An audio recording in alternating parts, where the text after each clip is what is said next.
Let's make caramel corn with bacon and cashews. Okay, so first up we're going to make the popcorn, and I'm going to add about a tablespoon of oil in the bottom of this large, heavy bottomed, I should say, pot. And to that I'm going to add a half a cup of popcorn. We're going to be making one total cup of popcorn, but we're going to do it in increments of half a cup at a time.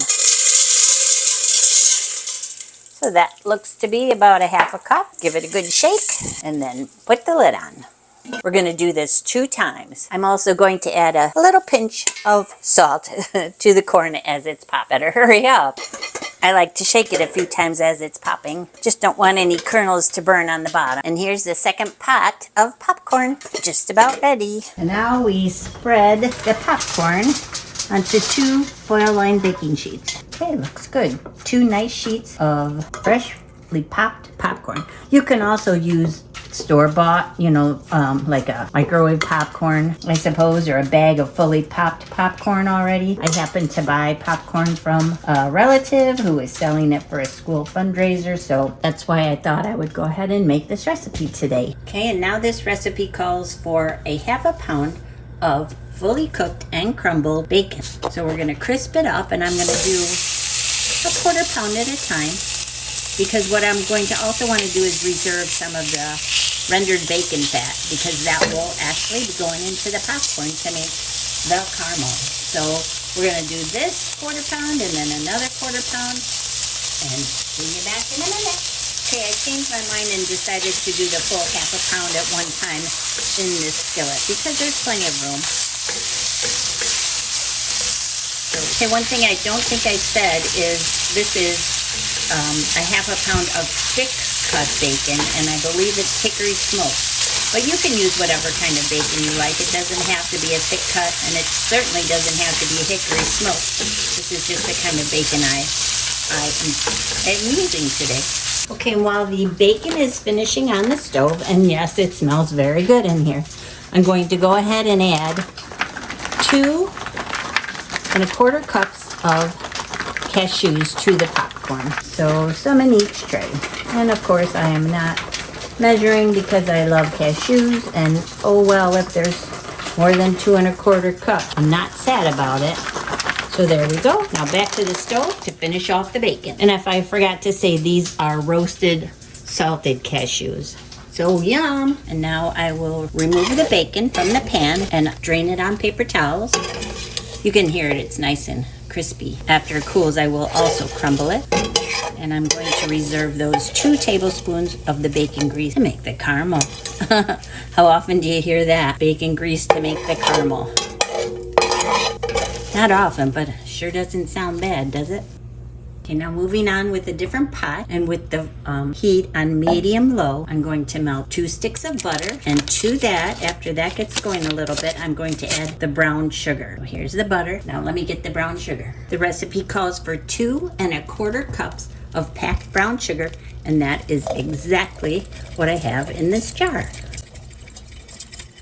There we go. Give it all a nice stir, and then we're going to let this go until the sugar dissolves and combines with the butter. It's going to take a few minutes. Again, this is just over medium-low heat. Okay, it's looking good and starting to come together, but we have a little ways to go. As you can tell, the sugar is far from fully dissolved, I should say. So on occasion, and more often than not, I'll be coming back to the stove and giving it a good stir. But I don't want to rush it, so take your time. All good things take time.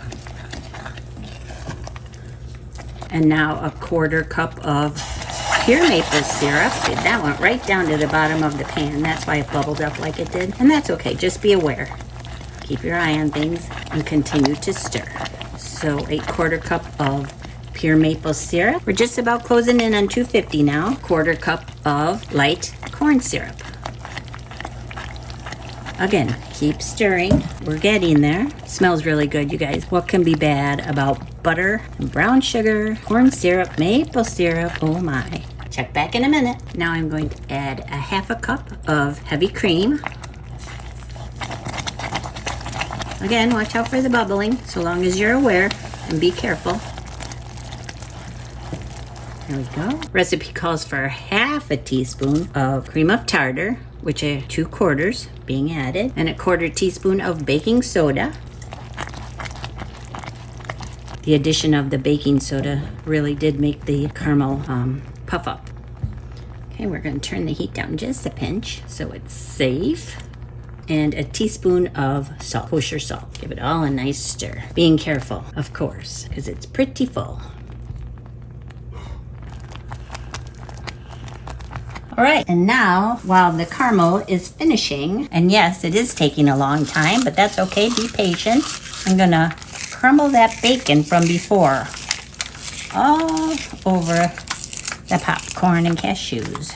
What, you've never heard of bacon caramel corn? Now you won't want anything but salty, sweet bacon caramel corn. Okay, this step is done. And once the caramel is finished, no, that's not for the caramel. The oven is preheating to 200 degrees because once I toss all of this in 2 batches with the caramel, this will then again be spread over the baking sheets and popped into the oven 200 degrees for 1 hour. Yeah, it's time consuming, but it's worth it.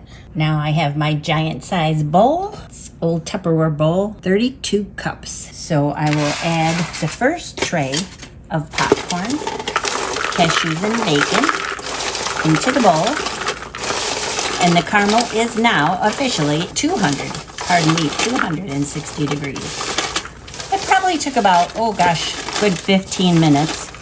Maybe longer to get that to happen, of pretty continuous stirring. So don't plan on making this recipe unless you have time dedicated to standing at the kitchen stove. So there's one sheet. Okay, the only other thing I don't want to forget is once the caramel comes off the heat of the stove, you can go ahead and add in about 1 teaspoon of vanilla, and this will bubble up, but not as much as I thought it would. There she goes. Oh, so stand back. Be ready for that, guys. Okay, give it all a good stir in. And then I'm going to add half of this caramel mixture into this bowl of popcorn and cashews.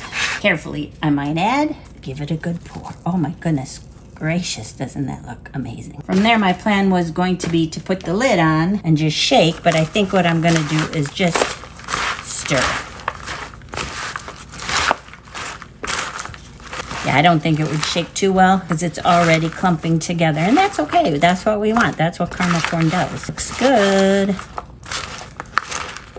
Just try and get it all, the caramel, distributed as evenly as possible. Now what I'm going to do is spray my baking sheet lined with foil with a little bit of avocado spray so it doesn't stick to the tray. And then after that, I'm gonna pop it all in the oven. Okay, here is the completed caramel corn. So after it's cooled and out of the oven, you just break it into pieces. And let me tell you, this is addicting. So don't say I didn't warn you. It's so good. So I hope you like this recipe and we'll make it because trust me, you're going to want it. It's time to eat. Thanks for watching. For the full printable recipe, please visit kudoskitchenbyrenee.com.